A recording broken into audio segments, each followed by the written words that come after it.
that astonished his team manager, Ronald Tenkate. So can anyone live with him? Certainly Curtin was almost as quick in practice. Watch those lights go. World Supersport, round 7, and a good start by Kevin Curtin on the Yamaha Deutschland machine. Kevin Curtin makes a good getaway. Craig Jones, number 83, is the boy to look out for on the second Tenkate bike. And he's there, white helmet right round the outside. And he's made a cracking start, as Jones said. Oh, the boy! Start. Isn't it great how a retro white helmet looks so distinctive in this day and age? Yep, that's just what Jonesy needed. Good boy. So Craig Jones gets himself, now living down Northamptonshire way, originally from Cheshire, gets himself straight into the mix. And what you'll see Jonesy doing, he is up the inside with everything locked up, Merchant. He can outbrake people. Now, so at the front. And it's not Fabrizio or Foray who's got away at the front. One of the guys away at the front is on the mega bike Italia Honda, and I think it's Fabrizio who's got there first. Which means that Fabian Foray on the second of those mega bikes has also just chunked his way through fairly mercilessly into third place. Now this is interesting because Sébastien Charpentier hasn't got away at the front. He got a relatively slow start, and Craig Jones has nipped through and virtually joined his teammate for the day. There's only one bike in between them, James. Yeah, this is just exactly right for Jones. They're loving this. getting himself in the mix straight away, yes. So at the front, Fabrizio does have the lead over Curtin, Foray. Brock Parkson is in fourth place. Charpentier and Jones. Come on, Jones. Just show them what you're capable of. Seventh for Bongbong Chambong. And eighth for number 127, Harms, if that's the right way to pronounce it. Keep out of harm's way, eh?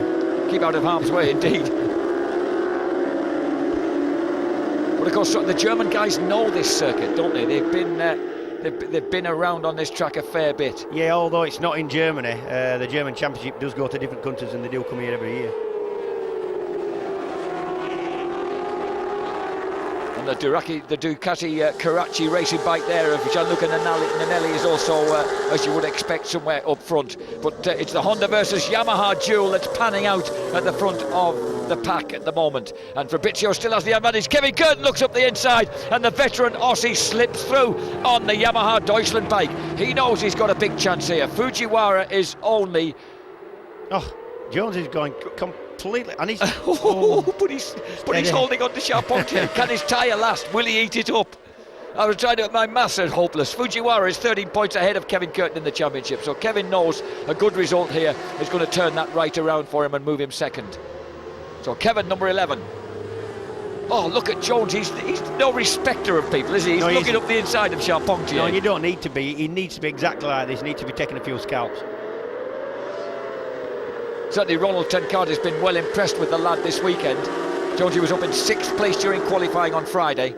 And here's... he got a flying start, didn't he? Big wheelie, but he just still seemed to be able to get it away. So Craig Jones taking advantage of the disadvantage of being back on the inside of row 4. Taking advantage of the disadvantage?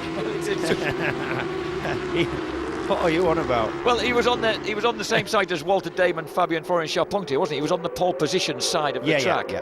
So I guess you feel that the people ahead of you are just going to take off. You can go off with them. He's just lost a bit of ground, but look at Charpentier. Oh, he's just slipped inside both Brock Parks and Fabian Foray in one sweet move. Come on, Jonesy, stay with it, lad. At the front, the battle is on between Fabrizio and Kevin Curtin,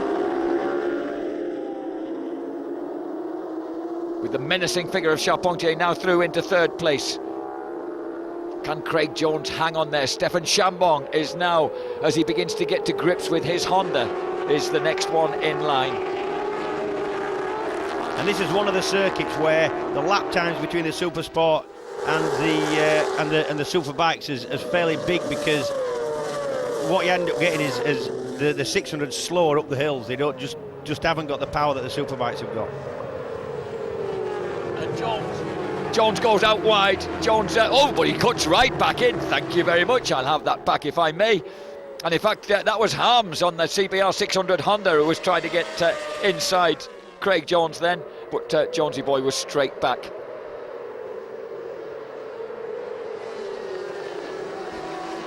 At the front, the battle is very much on, and Curtin proving that there's nothing wrong with that R6, but Charpentier looking threatening. He's now moved on these two. Cut his way through the pack.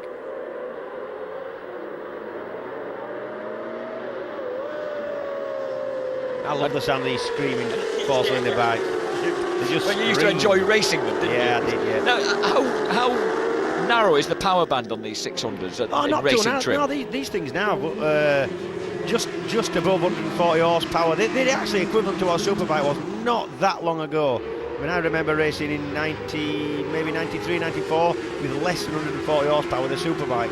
These things are quick now. Number 23, Brock Parks, of course, blighted by injury during the first part of the season, beginning to emerge now from those dark days. But look at Craig Jones. Jones is staying on a consistent pace. He can see Parks and Foray are not getting away from it, and quite possibly the contrary. Look at the line he's holding round there, James. Yeah. Is that one of Jones's strengths, that he can hold him tight? He's particularly good on the brakes. He's a backing it in merchant. He's never got into corners, he's never got the wheels in line, but he always seems to just about get it stopped in time to turn in.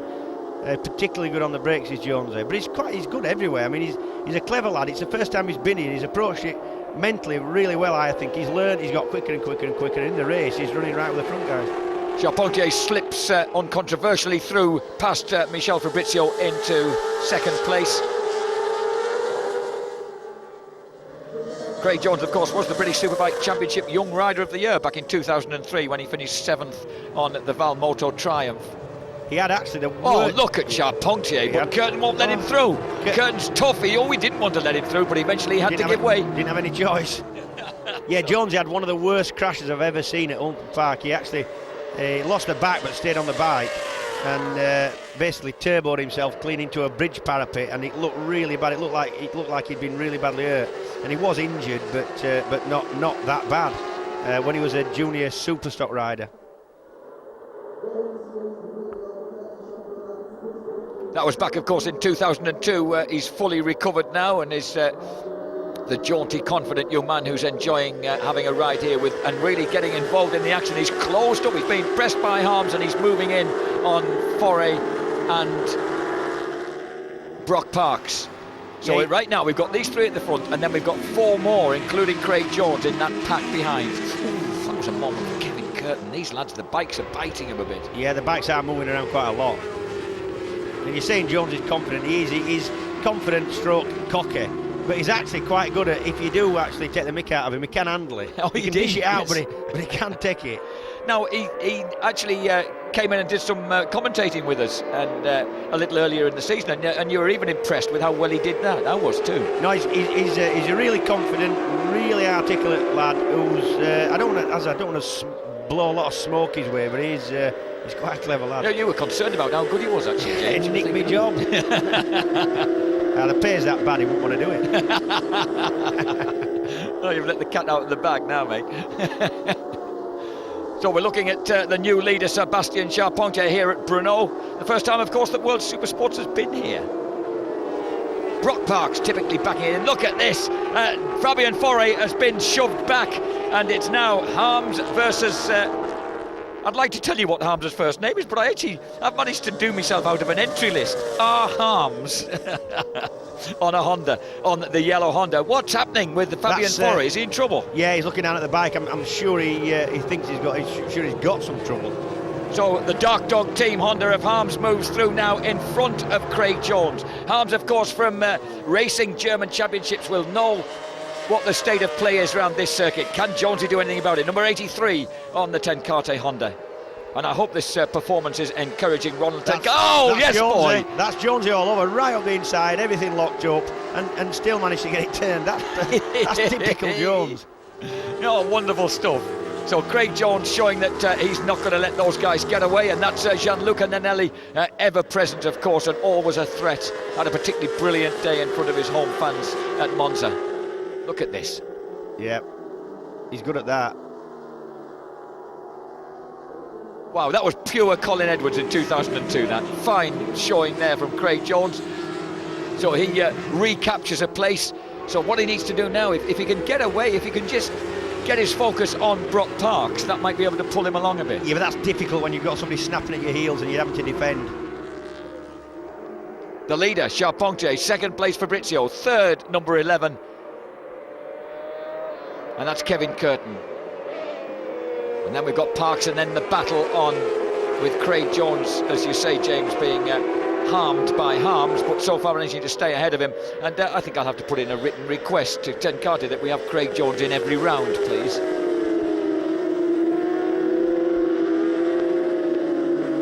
Kevin Curtin's riding hard, James. He's kind of getting a bit too wide out of the turns. He's riding so hard. He is, but he is a very, very hard rider. He's one of the ones that when you passed him or was in a race with him, you just never knew what was going to happen.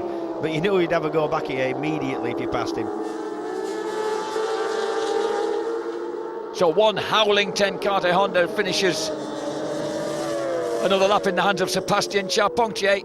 2 minute 8.0, a lead of half a second over Fabrizio. Kevin Curtin third.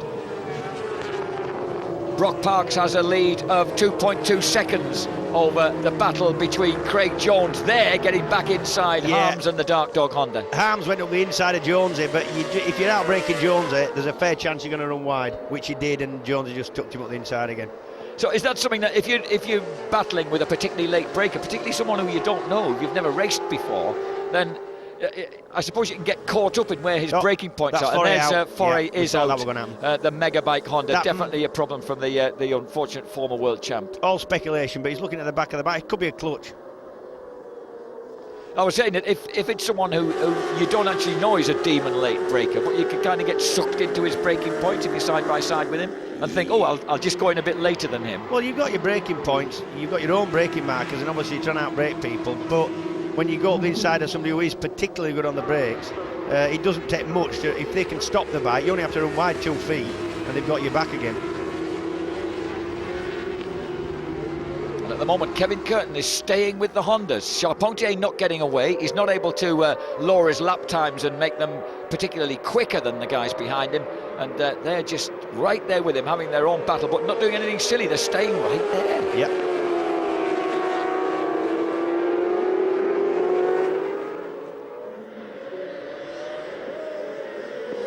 Sebastian Charpentier, mega keen cyclist, immensely fit, wiry character, who thinks nothing of going out and having, Tour de France type stage runs as part of his training.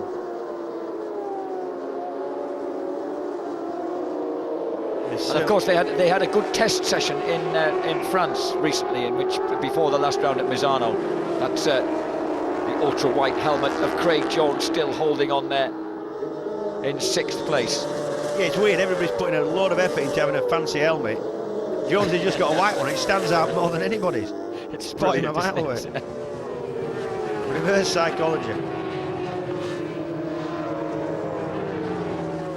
Charpentier still at the front. Oh, Brock Parks looks as if he's getting back to looking as hard and working as he was at his best a year or two back. So Honda, Yamaha at the moment. Another Yamaha, and then here's that all-Honda battle with Jones trying to find a way underneath. And behind him, incidentally, Javier Forres on the Alstara Corona Suzuki has got through now, ahead of Nanelli, with Chambon 9th, Alessio Carradi 10th, Walter Damon, who qualified well, is 11th, ahead of the Dutch Championship leader Barry Veneman on the Nederlander Suzuki. And I'm actually surprised that Harms' bike is every bit as quick as the Ten Carter bike of Jones. To be honest, I think those Dark Dog bikes are quick. I don't think they've just really had the rider on them to do them justice there, and that was a moment which almost unloaded Charpentier. Perhaps Charpentier's, look at Curtin. I think Curtin's realising that Charpentier's not getting away, and he just might be in a bit of bother here. That was easy peasy for him, that wasn't it? Straight through. So the not far off 40-year-old Aussie from Sydney moves through into 2nd place. Charpentier doesn't seem to be getting away. Could it be a case of a wrong tyre choice, James, and everything's a bit, moving about a bit more than he wants it to out there? We heard Regis Laconi confessing after the first Superbike race that he'd gone for a slightly softer compound and proved wise in the end. Yeah, but that was a front tyre. He actually said he chose a soft front. I think most I beg your pardon, he did. A similar rear, mostly on medium rears. This is the battle for the lead, and also still in the picture all the time is that just getting glimpses of the battle between Harms and Jones for 5th place. And I think Brock Parks is sneaking up on these leading 3. Yeah, I was wondering whether he was. He's beginning to make a move. It looks fairly infinitesimal, but there must be some progress being made.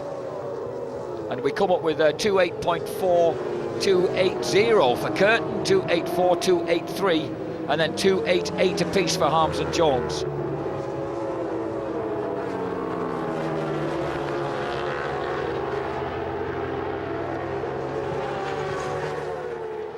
So Sebastian Charpentier not able to get away from Kevin Curtin, and Curtin set the fastest lap on the last lap for him. Alessio Corradi, number 13, is also in the mix in the mid-pack, but these are the 3 guys. A quick glance over Curtin's shoulder. What's he checking out there? Things and look behind him. Great. Yeah. I just wondered why he was bothering, really. He must know that Fabrizio's right there on his back wheel. Yeah, he will be able to hear him. Can't be a lot else happening. Did you notice Jones is back in front of the yellow Dark Dog bike? Yeah, but there's a bit of a queue developing behind. I'm just wondering if that's why he's thinking he needs to get away. Again, a quick glance there by Curtin over his right shoulder that time. Yeah, there's a big queue developing behind Jonesy, containing Danelli, Forez, Chambon and Corradi. There's nothing between them lot. Oh, your old mate Simone Sanners, and I hadn't realised was out there again. He's in 15th place with 1 point to his name at the moment then. And one thing that Troy Corser has been saying about this circuit, James, is that you can't push too hard going into the turns. It costs you time if you do. Yeah, because... And I noticed that Charpentier is fairly steady in. Yeah, and a lot... Oh, Forest back out. No. Yeah. Was it something they could rectify then? See, I've got to get in a bit of practice for the second race. He hasn't got a second race. I know, he's forgotten. He thinks he might have. Perhaps he's thinking he could do something to help Fabrizio by hindering the other 2 if they come up to lap him. No, we don't want that again. We've had enough scuffles this weekend, thank you very much, and the last time at Misano as well. So the first 3 howl across the line, in line astern, and Jones is leading a queue of 4 as they go past us now. What a great performance this by the just turned 20-year-old Englishman. He's about to get ousted though into the first turn. No, he's not. He takes the wide sweep across. Can he pull it back to the apex? Yep. Yes, he can. At the moment, 5.7 seconds behind the leader, and as the leader is the runaway championship leader, that's pretty impressive. They're both, of course, on identical bikes, a bike that he hasn't had the chance to race before, a bike that he's still trying to, as he puts it, make his own. Yeah, on a track that he's never been to before. It's all quite impressive, this.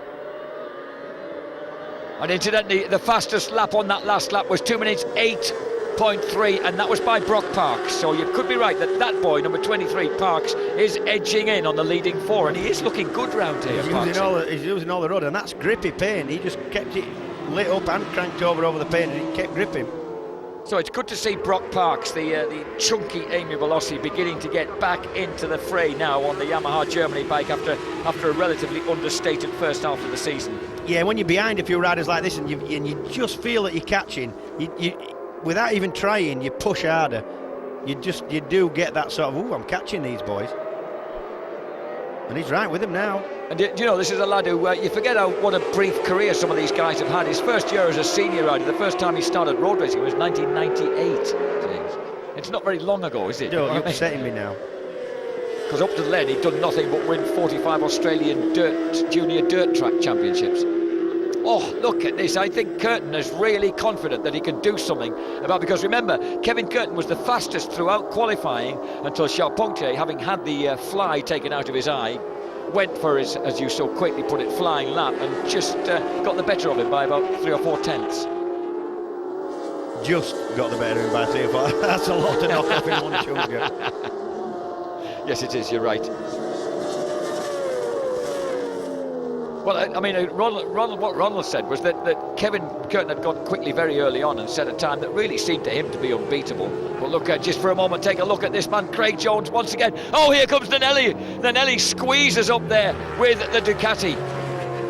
And he gets the better. Now, where did he pop up from? Suddenly, Gianluca Nanelli has got the better of Craig Jones. Jones is straight back at him, though, I think, there. Watch. Now this is a favourite place of Jones's to get underneath, but he can't make it this time. No. Nanelli, number 69, a 31-year-old from Firenze, whose whole family encamps at Monza for the weekend and cheered him to that rostrum finish. And also coming into the fray, notice number 12, Javier Forez, who says he really likes this track, although he's not been here before and he's struggled a bit to sort out that Suzuki. He's just been getting gradually quicker all weekend and looking good. So Nanelli now, isn't that strange? Now that we have an Italian leading this group, we're suddenly the director's right on it. Well, I never. I think I'll be speaking to Mr. Flamini very soon. Meanwhile, Curtin's at the front. While we've been looking at an Italian, there is Kevin Curtin, number 11. He's grabbed the advantage. Brock Parks, perhaps the R6s are really suited to this circuit, James, because Brock Parks is also squeezing in on the leaders. Well, it's a fast-flowing front-endy circuit, which to me would suit a Yamaha. And again on that lap with a 2-minute 8.18, it's the fastest man on track was number 23, Brock Parks. And Parks is closing down now relentlessly on Fabrizio, while Charpentier tries to figure out what he can do about Kevin Curtin. They're both lapped in 2 minutes 8.3, the difference being that man Curtin managed to dip underneath the man right behind him, and he's got the lead. Great to see the Yamahas really being able to live with the Hondas here, because also Brock Parks can see a possible podium ahead. Yeah, and it's strange because the man that looked the most ragged and to be struggling more than anybody now's at the front and looking fairly comfortable and holding tighter lines. Number 23, Brock Parks, the 23-year-old from Hunter Valley in Australia, is closing down now on number 84, Michel Fabrizio. Fabrizio, of course, just 20-year-old from Frascati on the Italian Megabyte CBR 600. Oh, and here comes Charpentier taking those sweeping wide lines that we've seen the senior Tenkate Hondas having to take as well around here. Can he cut it deep and cut it tight and get back?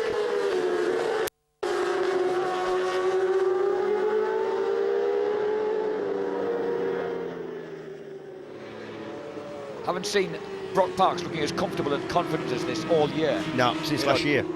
And we're moving now into this, of course, the 7th round of the championship. So we're moving into the second half of the season just. And by the way, at the end of the last lap, it was Craig Jones who'd moved back into 5th place ahead of Gianluca Nanelli, just as James Whitham had forecast that the kid wouldn't be extremely tigerish in dealing with anyone who tried to get past him.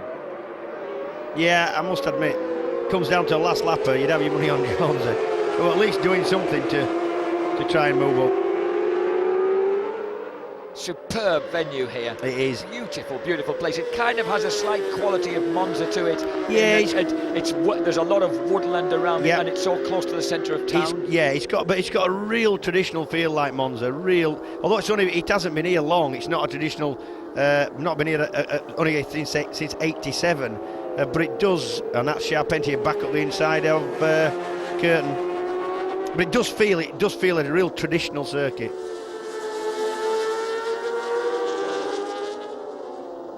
So once again, Charpentier crosses the line in the lead. Perhaps he's had a look at what... Parks has gone.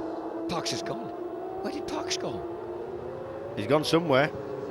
Well, that's Jonesy up to 4th then. He said with an evil cackle. Actually, it's Nanelli up to 4th, because this time he leads Craig Jones across the line. Parks is in trouble. Pulling him. Oh, wow. Now that's really ill fortune for Brock Parks, beginning to show the form that we remember him for, and suddenly his chance of a podium place is catastrophically gone. Well, that's Charpentier slithering up the inside of Curtin. Thoroughly uncomfortable sounding move, slithering up the inside. This was actually built in 1987 because of the success of the Hungaring in neighbouring Hungary. They thought they could attract Formula One car racing here by building their own similar setup here at Brno, and they certainly have made a wonderful job of it. The Automotodrome Brno is a fabulous facility. It's set in a kind of natural ball, isn't it, James? So you're kind of dropping all the way down one side of it and climbing back up the other, yeah. Great for viewing, great for riding, popular with all riders. You just don't hear anyone have a go at it, really. It's just a great place, obviously a fun place to ride round and race round.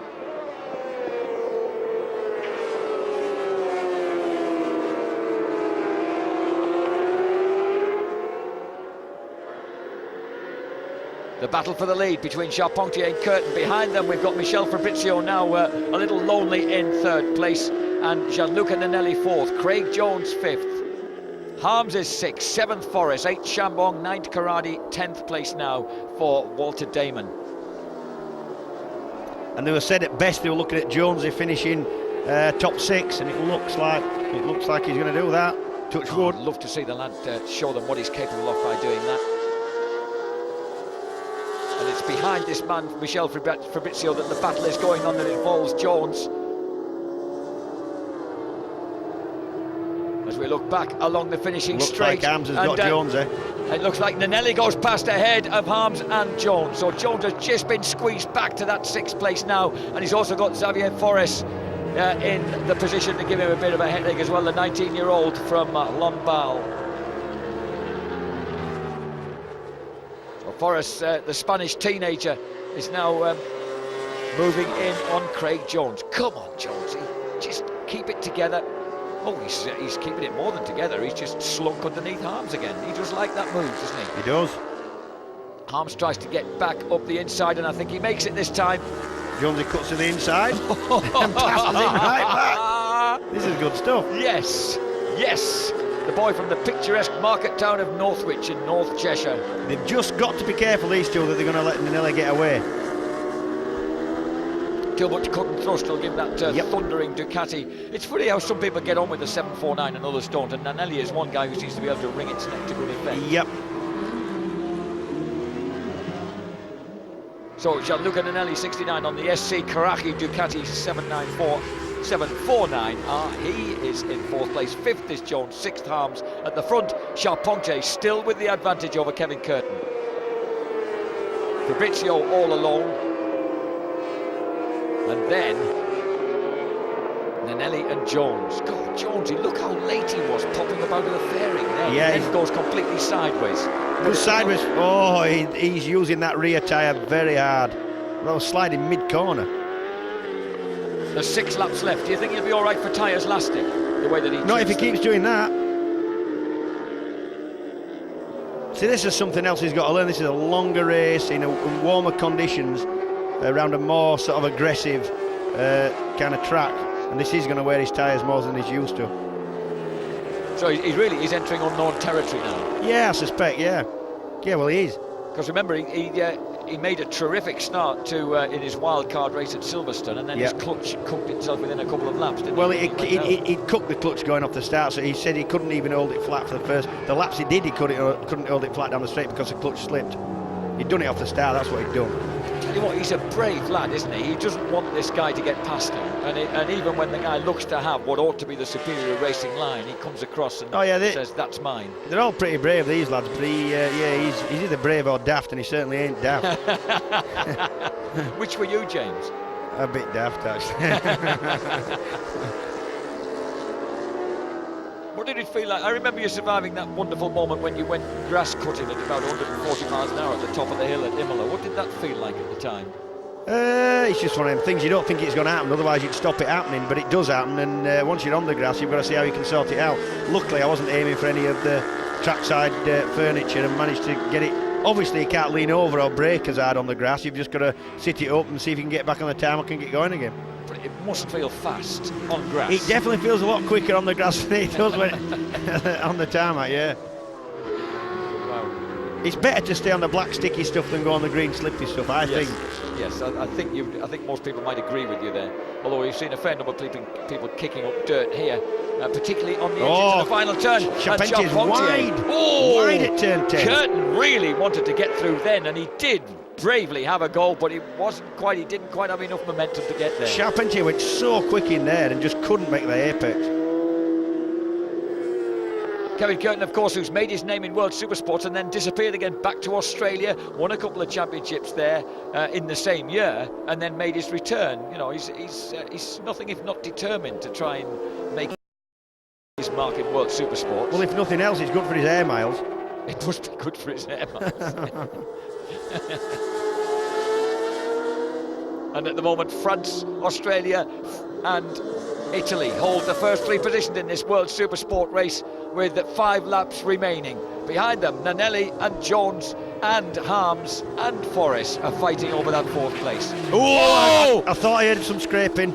And that was Kevin Curtin, and he just went in a bit too hard, a bit too deep, and lost the front, and with it he's lost the chance to take over 2nd place in the championship from Katsuaki Fujiwara. I tell you what, Jonesy might have a loss from here. I know it's an ill wind and all that. Well, disappointing for Curtin. He was riding so well. Just lost the front, and they've all been saying it's so bumpy into that turn 1 that it's just so easy to lose the front, particularly when the tyres are wearing, and that he, you know, unlucky for him. He's had a fantastic ride. So down goes Craig, down goes Kevin Curtin. And we just saw him appear from, he was already down and out. And that's it's not a slow bit of track, that either. But you could tell his disappointment started even before he got up, you could just tell. Oh, he will be miffed with that. So Sebastian Charpentier suddenly has the track to himself. So Michel Fabrizio is now in 2nd place. More interestingly, what's going on behind, and I've got a feeling Nanelli's getting away. He is. And Craig Jones, in fact, has been shoved right back because Xavier Forrest, while we've been watching the action at the front, Xavier Forrest has come through. And Forrest proving what he said before this race, that he's really enjoying this track, and was looking forward to a good result, is certainly coming true here, because he has moved through ahead of number 83, Craig Jones. Come on, Jones. Still good for Jonesy. This is still a good ride for Jonesy. And I suspect Jonesy's using... he's not stopped trying, though. But I think Jonesy's used his rear tyre. He's used it fairly hard. I don't think he's got as much left as these other boys. Just needs to keep it upright and finish. And it's been an impressive ride for Jonesy, this. So Nanelli is 3rd, 4th is Harms, 5th Forrest, 6th Craig Jones. Behind them 7th Shamong, 8th Karadi, 9th Walter Damon, and 10th now for Stiggy Stigfeld, number 116, who's got the better of Barry Veneman. I'd forgotten that the old warhouse Cristiano Migliorati's out there, and his Kawasaki's in 14th place, the light-speed Kawasaki. I thought they ought to stick with him, because he was proving that those youngsters racing that bike weren't doing it any justice at all. Anybody who wears a pair of women's panties under their helmet can't be all bad, that's what I say. And managed to come up with a perfectly worthy reason for doing so. Now look at Nanelli. Running wide. The roaring Ducati, wide on the entrance. And you know, Nanelli's trying to gun down Fabrizio. I know that, look how the gap's coming down. He's left it just a bit too late, but he really is on a bit of a roll now. You can see him coming back to him. On-off, the on-off Ducati. But it's on now. It's on well and truly now. Fabrizio, number 84, his last lap time had dropped rather drastically to 2 minutes 10.5. Nanelli on a 2 minute 9.8. So Nanelli is on a bit of a charge. Left it too late, I think. Oh, he was rocking through the last bend then. Big slide. So with 2 laps to go, Fabrizio is still there 2nd, 3rd Nanelli, 4th Harms, 5th Xavier Forrest, 6th Craig Jones. And he's working hard and beginning to commit mistakes going into the turns, really. I think Jones is going to have to settle for that 6th place, but I don't think he ought to be too put out. A 1st and a 6th for Winston, having put a youngster onto the bike who's never ridden it before for their team. No, and there's our French colleague Rodolphe in there in the civvies, just keeping. He must be well chuffed at the way that we know that our French colleagues are. They always go bananas in the next booth every time Charpentier wins. Down to 2.7 from 3. He's actually catching him about a second lap, but it's just going to be. At that rate, it's going to be just too late. He's not just going to have enough time. So look at Nanelli. We know what a hard trier he is. The man with the James Toseland haircut. He never does stop giving it anything but his best. still haven't decided why he does that silly lip thing on the start line yet. No, that's right. We could do without that. We're going to have a quiet word with him about dropping that particular act, I think. But he'll probably think that at least we've noticed him by asking. Fabrizio's getting a bit worried, you know. He's glancing over his shoulder. Either that or he's super confident. Yeah, one lap left though. Not enough time. The difference between them was exactly a second on the last lap. I mean, in their lap time. So it would be a bit too much for him to make up unless there's he two pulled out a superhuman effort. Yeah, there's 2 seconds difference between them. He can't possibly pull that back in a row.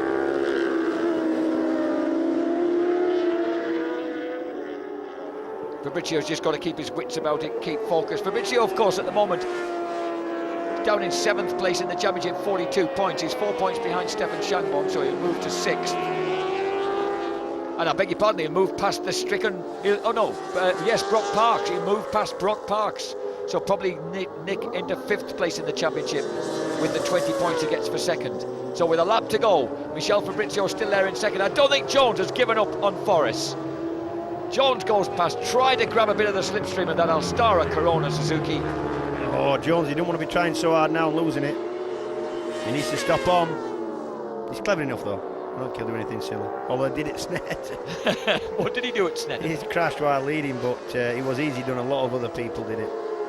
Charpentier at the front.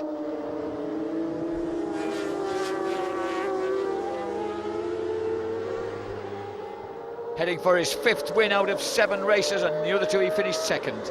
So this is going to be the... I've lost count of how many seasons of domination we've had for 10 Karte Honda, but they've been a fair few. And Jones, as I was saying, still has his head down in the slipstream of the Suzuki.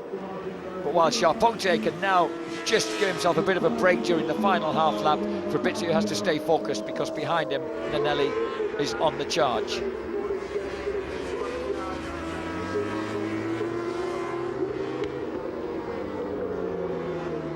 The last man to not be mounted on a 10 Karte Honda to win the World Supersports Championship would be Andrew Pitt, wouldn't it?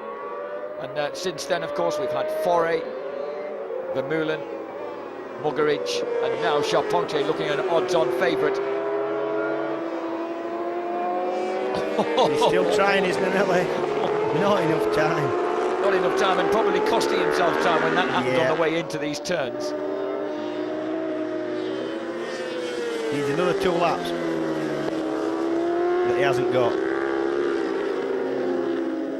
Meanwhile, the one man who doesn't need another 2 laps because he's got it in the bag is Sébastien Charpentier.